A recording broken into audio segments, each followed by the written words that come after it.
Madaling araw pa lang noon ay naghanda na ako para bumiyahe papunta sa uupahan ko nang biglang bumuhos ang malakas na ulan. Nagdalawang isip pa ako kung ipagpapabukas ko na lang ba ang pagpunta o susugurin ko ang ulan para hindi ako magahol sa oras kung bukas pa. Kaya nag-decide akong tumuloy na. Wala nang pakialam kung maulanan na ako. Sa maliit na eskinita ako bumaba. Naglalakad lang ako patungo sa kinaroroonan ng paupahang bahay. Mabigat ang pakiramdam ko noon. Siguro dala ng mahabang biyahe at umuulan pa. Pagkarating ko ay bumungad sa akin ng isang luma pero magandang bahay. Gawa ito sa matibay na pundasyon ng kahoy. May malapad na garahe bago ang kalsada. Ang likurang bahagi nito ay isang masukal na kagubatan. Pagkapasok ko pa lang sa gate ng bahay, may iba na akong naramdaman. Parang ang bigat ng mga paa ko nun. Lalo na nang maapasok na ako ng tuluyan. 2 floors lang itong bahay na to at nasa ibabang bahagi ang kusina at sala kung saan kami kakain at tatambay. May isang double deck pa nga na higaan sa may bandang kusina. Inisip ko na baka doon natutulog yung landlady kasi wala na akong nakitang silid tulugan maliban na lang sa double deck na higaan. Hindi ko rin maintindihan yung sarili ko noon. Parang ang bigat ng hangin sa paligid. Iniisip ko pa na baka nahilo lang ako sa mahabang biyahe dahil hindi rin ako nakakain bago umalis. Inaya ako ng landlady sa 2nd floor kung saan nandoon yung 6 na rooms. Magkabilang dulo ng 2nd floor nakapwesto ang mga banyo. Habang nagpapaliwanag yung landlady sa akin ay ramdam ko na ang panlalamig ng mga kamay. Pero tiniis ko muna yun. Ang sabi niya ay 2 kami sa loob ng isang kwarto. Isang double deck yung higaan namin kung saan banda sa itaas ang aking pwesto. May malaking aparador din sa naturang room kung saan namin pwedeng ilagay yung mga damit. Pinaliwanag din niya na parating na yung aking roommate. Umuuwi daw kasi ito tuwing Friday ng gabi at tuwing Linggo ay bumabalik din. After magpaliwanag ng landlady sa akin, ay pinagpaliban ko muna ang pag-aayos ng mga gamit.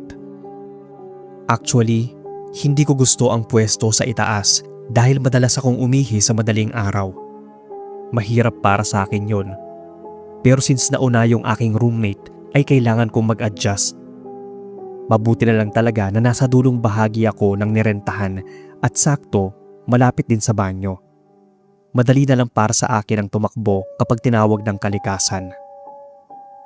Nag-decide akong umidlip muna dahil kanina ko pa talaga tinitiis yung pagkahilong nararamdaman. Baka ka ako mawala pag nakapagpahinga na ako. Sakto rin na Linggo kaya sobrang tahimik pa roon. Pero makalipas ang ilang minuto ay may narinig akong nagbukas-sara ng pinto. Meaning may pumasok na sa room. Siguro ito na yung roommate ko. At dahil sa sobrang hilong pakiramdam ay hindi ko na lang muna siya pinansin. Nanatili lang akong nakapikit. Nararamdaman ko ang bahagyang paggalaw ng higaan at ang pabagsak na pagsampa nito. Deadma pa rin ako kahit na parang nakakabastos ang paraan nito. Unti-unti kong naramdaman ang biglang pagbago ng temperatura ng kwarto. Ewan ko ba, yung parang may nagbukas ng aircon na naka-full blast. Pero sa isip ko, baka nilagnat ako dahil naulanan kanina bago ako maarating sa paupahan. Isa pa, walang aircon sa kwarto. Ceiling fan lang ang naroon at hindi ito nakabukas. Patulog na sana ako nang biglang nagsalita ito na parang may kausap. Ang naapagtataka ay sinadya pa talaga nito na nakatapat ang bibig sa tenga ko. Imbis pagkairata ang naramdaman ay unti-unting kaba. Pero mas nangibabaw ang naramdaman kong pagod at pagkahilo kaya dinedma ko na lang muna ito. Ayoko rin talagang takutin yung sarili ko. Umuusan na lang ako ng dasal para maatulog pero mailap talaga sa akin yung antok. Nanatili pa rin nakapikit yung mga mata ko. Hindi ko nga alam pero parang nananadya ito dahil imbis na manahimik dahil may natutulog, mas nilakasan pa niya yung boses niya. Inis kong sinuot yung earphones ko. Pinilit kong makatulog. After ilang minutes ay nanahimik rin siya. Nagising na lang ako dahil sa sobrang ingay na naman ng roommate ko. Pagdilat ko ay unang bumungat sa akin ang napakadilim na paligid. Kaagad kong kinapa yung phone ko para magkaroon man lang ng konting liwanag. Patuloy pa rin sa pagsasalita itong roommate ko na para bang may kausap kahit madilim naman yung kwarto. Binuksan ko yung flashlight ng phone. Nang bigla itong tumigil sa pagsasalita, kaya hinagilap ko yung wallet at agad nagsuot ng jacket dahil ramdam ko pa rin yung lamig kahit hindi naman nakabukas ang ceiling fan. Sa labas na lang muna ako kakain dahil hindi pa naman ako nakabili ng stocks ko. Tutal, may nakita akong karinderya, mga 4 na bahay lang ang pagitan mula rito. Dahan-dahan pa akong buwaba nang marinig kong muling magsalita yung roommate ko. Muntikan pa akong mapatalon nang parang inuuga nito yung higaan. Kabado talaga ako noon kasi akala ko ay mahuhulog na ako. Pero nagtaka na lang ako noon dahil nang ilawan ko ito, na-steady lang yung higa niya na nakaharap sa dingding. Naatalikod ito sa akin. Pairamdam ko ay parang may mali. Kaya imbis na gisingin ko yung roommate ko ay dahan-dahan na lang akong lumabas. Ayoko rin na isipin yung namuong imagination sa utak ko. Para pa nga akong nasilaw sa liwanag ng hallway. Nagbanyo muna ako at may nasundan akong babae. Medyo seryoso ito nang magtama ang mga mata namin. Pero dahil naiihina ako, kaya hindi ko na lang siya binigyan ng masamang kahulugan. May magnanay na naasalubong ako pero hindi nila ako pinansin dahil mabilis na pumasok ang mga ito sa room 3. Bali nasa room 6 ako nakapwesto. Pagkababa ko ay may mga kumakain. Inaya pa nga ako nung isa na magalang ko naman tinanggihan. Nagpaalam muna ako sa mga ito na lalabas muna at bibili ng pagkain. Sinabihan ako na nag-aya sa akin na huwag daw akong magtagal sa labas dahil baka maabutan ako ng curfew at baka ako masarahan ako ng gate. Nagsabi naman ako na babalik din agad. Hindi ko po talaga maintindihan kung bakit para akong nabunutan ng tinik nang makalabas ng gate. Nilingon ko pa yung bahay. Kakaiba talaga yung nararamdaman ko. Habang kumakain, pinaplano ko ngang kapag sumahod na ako ay makahanap ng ibang mauupahan dahil hindi ko bet yung ganong klaseng ugali ng roommate ko. Para asing may topak. Baka makahanap pa ako ng away sa astahan niya. After kumain, naglakad na ako pabalik. Sakto naman na may huminto sa tapat ng gate sa tricycle. May bumaba na isang babaeng maliit. Sa boarding house rin yung punta niya. Binati ko siya at napag-alaman ko na sa room 16 siya. Nagtaka ako dahil sa sinabi niya. Medyo nanlamig din. Kasi imagine kung itong kausap at kaharap ko ngayon ay ang roommate ko, sino pala yung maingay at nakahiga doon sa loob ng kwarto namin kanina. Parang nabasa pa nga niya ata ang nasa isipan ko. Yung taging nasabi lang niya ay naiintindihan kita dahil ako man ay ramdam ko rin ang ibang presensya sa room natin. Doon na nag-sink in sa akin lahat. Yung pinigil-pigilan kong takot kanina ay legit pala kasi hindi tao ang naroon. Honestly, after kong marinig yung revelation niya, parang natakot na akong pumasok sa inupahan kong kwarto. Ang sabi lang niya sa akin, natabi na lang muna kaming matulog at kinabukasan na umalis. Sinuggest ko pa nun sa kanya na sa sala na lang muna ako matutulog, tutal may ekstrang double deck na manahigaan na naalagay roon. Pero wala siyang sinabi. Takot ang nabasa ko sa mga mata niya. Tinatagan ko na lang ang sarili ko. Pagpasok namin ng bahay, bumalik na naman yung pairamdam ko kanina. Mas mabigat kesa nung una kong pagpasok. Nagtaka ako nang maabutan namin kumakain yung mga kumakain kanina. Binati ulit ako ng isang babae. Magalang ko rin itong sinagot. Tapos dumiretso na kami sa room 6. Kilabot talaga ang naramdaman ko nang pumasok ako muli sa room namin. Wala na yung nakita kong babaeng nakahiga kanina dun sa ilalim ng double deck. Kaming dalawa na lang ng totoo kong roommate ang naroon. Kinuha ng roommate ko yung bag ko sa itaas ng higaan at ilagay ito sa ibabang bahagi ng double deck. Matulog na raw kami Nangangatog pa nga ako kasi nunod yung sinabi niya. Basta ang building niya sa akin ay deadmahin na lang ang lahat ng maririnig ko. Magdamag kaming hindi pinatulog ng kung sino man ang naging roommate pa naming hindi nakikita. Panay uga kasi ang itaas na pwesto ng double deck na kinapwestuhan ko kanina. Palagi rin itong may kausap at binabagsak-bagsak pa nito ang mga paa kapag natutuwa ito sa kausap. Hindi ko alam kung nag-hallucinate na ba ako at nagdidelirio dahil sa takot. Dahil sa tanang buhay ko ay first time kong maka-experience ng ganon. Para pa nga akong maiihi sa kilabot. Iba pa rin talaga ang feeling na alam mong hindi tao ang nagsasalitang nakahiga sa itaas ng double deck. Pero tiniis ko yon dahil sabi ng roommate ko kanina na hindi pa raw kami pwedeng umalis ng gabi. Sinadya niya lang na gabi bumalik para kinabukasan ay malaya na kaming makalabas na walang naiiwan sa bahay na yon. Pagsapit ng alas 6 ng umaga ay umalis na kami ng roommate ko. Sobrang tahimik ng kabahayan. Paglabas namin ko lang napansin ang dating maayos na boarding house ay nagmistulang abandonadong bahay. Hindi na nga ako nagpalit ng pang-ibaba dahil sa kilabot. Bitbit ko na yung backpack at walang lingon-lingon. Napag-alaman kong matagal na palang abandonado yung bahay na yon. Pati pa nga yung landlady ay hindi raw nag-e-exist. At yung roommate ko, bumalik siya roon dahil may naiwan siyang bagay na mahalaga sa kanya. Naswertehan daw na nagpang-abot kami dahil kung hindi ay baka inatake na ako sa puso dahil sa sobrang takot at kasamang mamuhay ng mga multo roon. Ang sabi pa niya ay pareho kaming may third eye. Kaya namin nakikita yung mga nagpaparamdam sa loob ng bahay. Marami sigurong hindi makakapaniwala sa kwento kong ito. Pero totoong nangyari siya sa akin. Kapag mai-ere itong kwento ko, para sa mga listeners, ugaliing i-double check muna ang reviews ng paupahan na balak yung rentahan, pati na yung nagpaparenta. Dahil baka ma-scam kayo tulad ng nangyari sa akin.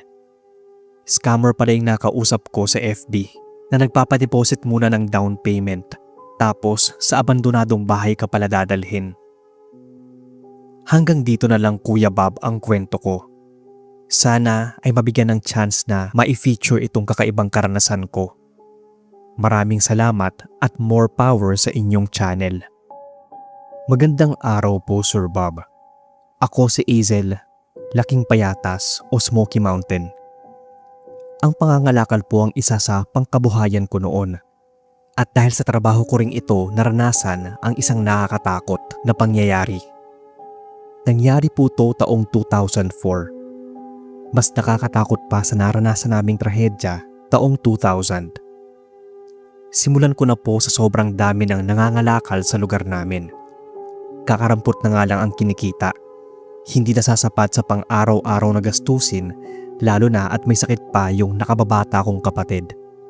Idagdag pa sa problema nung sinabihan kami ng doktor na nag-check up sa kanya na dapat ay nakahiga sa maayos na higaan yung kapatid ko. Hindi sa sementong tinakpan lang ng karton. Malaking problema sa akin kasi niwala akong pambili ng folding bed o pampagawa ng lantay. Yun bang higaan na gawa sa kahoy. Sa sobrang stressed ko nun at takot na mawala yung kapatid ko, kaya sumubok akong mga lakal na hindi sakop ng lugar ng Payatas. Nagbakasakali na lang akong makajackpot sa isang barangay at makalikom ng kahit anumang pagpapagawa lang ng maliit na higaan para sa kapatid ko. May subdivision na malapit lang dito sa amin, kaya sumubok ako. Matyaga akong naglakad-lakad sa ilalim ng mainit ng araw. Ilang tambaka ng basura na yung nakalkal ko at natutuwa naman na medyo marami akong nalikom na mga kalakal. Tiyak na malaki ang kikitain ko at maapagtatabi pa ako pampagawa ng higaan. Siguro bandang alas 3 ng hapon yon nang mapagpasyahan ko ng umuwi. Tutal, nakarami naman na ako at nagbabadya ng uulan. May nadaanan akong sementeryo. Sinubukan ko rin kasi yung ibang ruta na shortcut pauwi sa bahay. Nagmamadali ko ng tinulak yung dala kong karton nang may nahagip akong tambakan ng basura sa gilid ng sementeryo. Ang totoo ay wala akong balak huminto doon banda dahil nga makulimlim na at may kung anong takot akong naramdaman noong mga oras na yon. Medyo kakaiba sa pakiramdam. Idagdag pa na sobrang tahimik nun, ni wala akong nakitang ibang taong dumadaan. Pero may kung anong nag-udyok sa akin na huminto sa tambakan ng mga basura sa gilid ng sementeryo. Kahit medyo takot, ay huminto lang ako. Pinaghalong takot at tuwa ang naramdaman ko nun. Takot dahil wala akong makitang ibang dumaan, at tuwa naman dahil may nakita akong isang double deck na higaan na gawa sa kahoy. Laking tuwa ko nang suriin ito. Matibay yung naturang double deck, maliban na lang sa maliit na crack sa bandang gilid ng higaan. Akmang bubuhatin ko na ito para ikarga sa kariton nang sumalubong sa akin ang malamig na simoy ng hangin. Kinilabutan yung buo kong katawan. Nagtaka pa nga ako, nagawa naman sa kahoy ang naturang double deck pero kakaiba ang bigat nito. Parang may naapatong na tao. Nang pumatak na ang ulan pero hindi pa ganun kalakas, ay minadali ko nang ikarga ang higaan sa karton. Excited na rin akong ipakita yon sa kapatid ko. Tiniis ko yung bigat ng higaan habang tulak-tulak ko ang kariton. Hanggang sa maarating na ako sa bahay. Nagdesisyon ako noon na mamayang gabi ko na lang ipapatimbang yung nakalakal ko dahil ayokong kunin ng iba yung natagpuan kong higaan. Mas mabuting iuwi ko muna yon sa bahay. At gaya na in-expect ko, ay tuwang-tuwa yung kapatid ko. Fast forward sa kwento. Isang linggo na mahigit mula nang mapulot ko yung double deck at isang linggo na rin ang nakalipas nang mapansin ko na lumala yung kalagayan ng kapatid ko. May mga gabi na nagigising na lang ito na parang hinihingal at kinukumbulsyon. Takot na takot talaga ako at tataranta pa kasi kahit na painumin ko ito ng gamot ay hindi pa rin humuhupa ang panginginig ng katawan niya. May gabi na naisugod ko siya sa malapit na center pero pagdating doon ay wala naman itong lagnat. Ang findings lang ng doktor ay over-fatigue ito at kulang sa tulog. Nalabis kong ipinagtaka. Hindi ko rin kasi malaman ang dahilan dahil pipi yung kapatid ko. Maaga naman din kaming natutulog at hindi siya sobrang pagod. Medyo nagduda na rin ako dahil tuwing bubuhatin ko ito pahiga sa tabi ko sa may sahig ay nawawala ang panginginig nito. Sa sahig kasi ako natutulog nun. Inisip ko na may mali na. Kaya isang gabi, tinabihan ko siya sa pagtulog. Kahit na para sa bata yung double deck na yon, ay nagkasya naman din ako. Siguro kakapikit ko pa lang nang maramdaman ko na parang may mabigat na bagay na naadagan sa akin. Pagdilat ko, bumungad sa akin ang hindi pamilyar na muka ng isang babae. Sobrang putla ng mukha nito. Nangingitim ang gilid ng ilalim ng mga mata at walang ekspresyon na naatitig sa akin. Nakaupo sa may bandang tiyan ko. Sinusubukan kong gumalaw at pagsabihan ang babae pero hindi ko talaga maigalaw yung katawan ko. Wala ring boses na lumalabas sa lalamunan ko. Doon na ako nagsimulang magpanik. Nanlaki talaga ang mga mata ko sa takot. Hindi ko alam kung ilang minuto ako sa ganoong sitwasyon hanggang sa napausal ako ng dasal sa isipan. Saka naman biglang naglaho yung babae. Doon na ako nagising ng tuluyan. Naliligo ako sa pawis. At yung kapatid ko, takot na nakatitig sa akin habang yakap ang mga tuhod. Parang may nakita itong nakakatakot. Nanlamig din yung buo kong katawan nang maramdaman ko na nagtaasan ng mga balahibo ko sa batok. Doon na pumasok sa isip ko na hindi pa naginip yung nangyari sa akin. May naramdaman din kasi akong presensya mula sa likuran. Paglingon ko, nakita ko na naman yung babae. Para ba siyang multo na nasa higaan. Napabalikwas ako ng bangon at mabilis binuhat yung kapatid ko palayo. Kita ko kung paano pumuesto yung multo na parang nakahiga sa double deck. Hanggang sa bigla itong naglaho. Para akong tatakasan ng ulirat sa mga nangyari.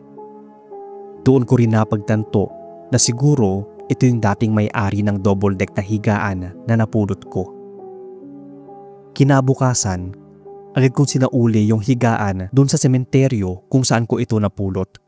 At hindi na rin ako nangalakal dun sa bahaging yon. Ayokong maranasan na naman namin ng kapatid ko yung kababalaghan na yon. Mga ilang taon din kami nagstay dun sa Payatas.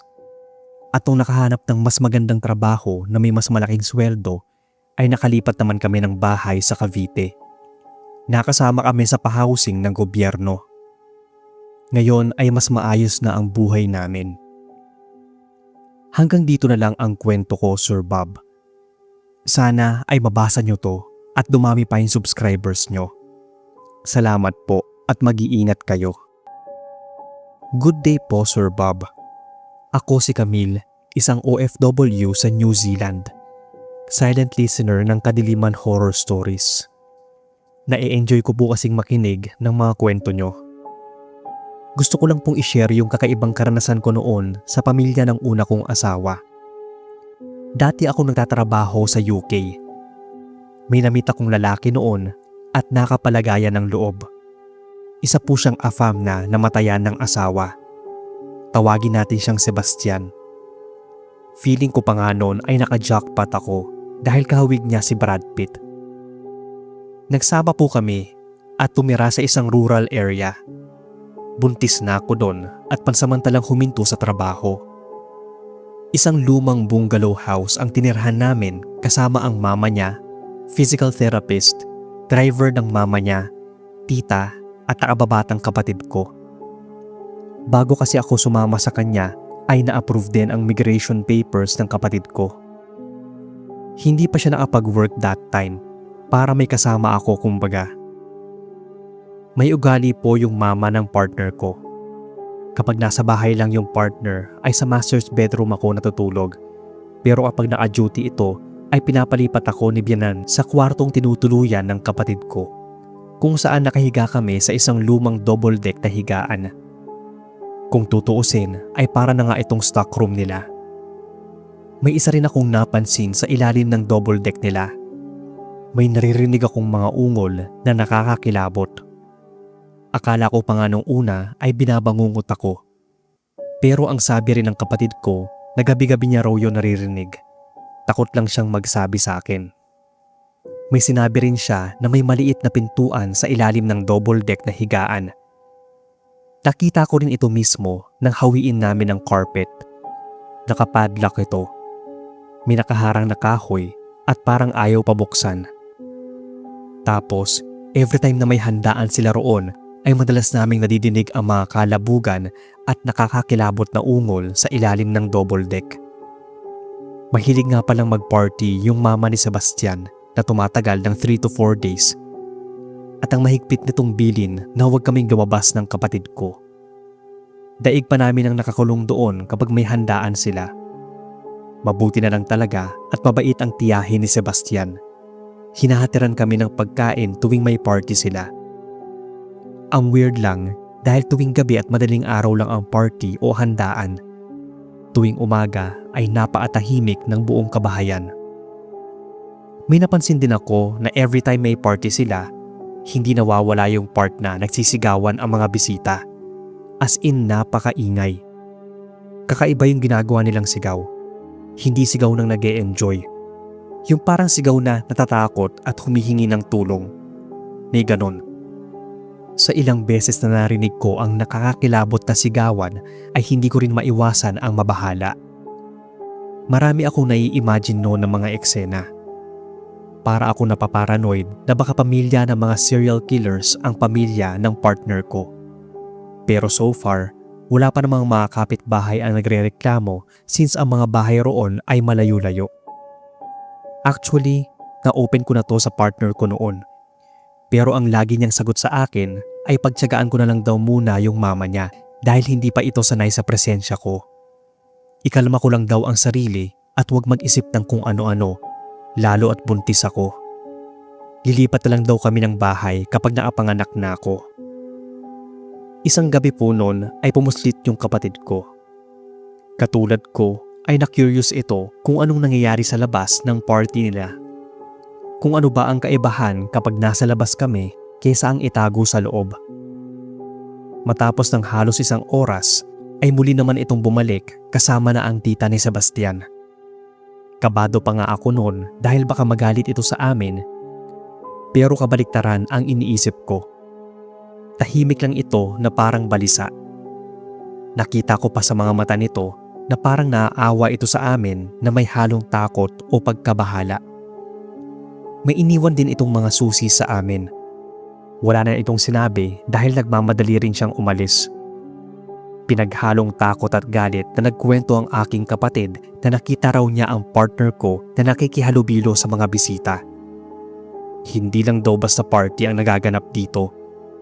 Lahat ng bisita ay nakasuot ng itim, including yung pamilya ng partner ko. Tapos may ilang taong naka-blindfold at nakahiga sa 3 double deck na higaan na apwesto sa gitnang bahagi ng sala na pahugis triangle.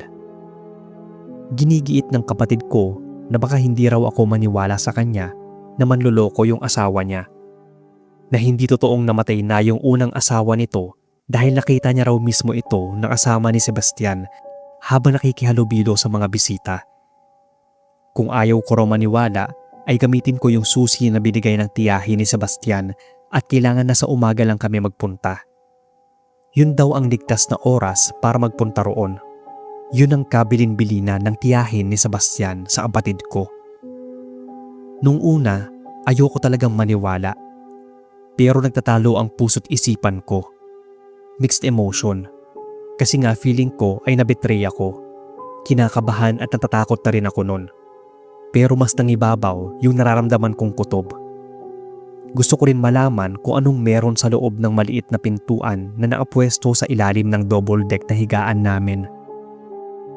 Kabado pa ako habang binubuksan yung maliit na pinto dun sa ilalim ng double deck. Isang makipot na hagdanan ang bumungad sa amin.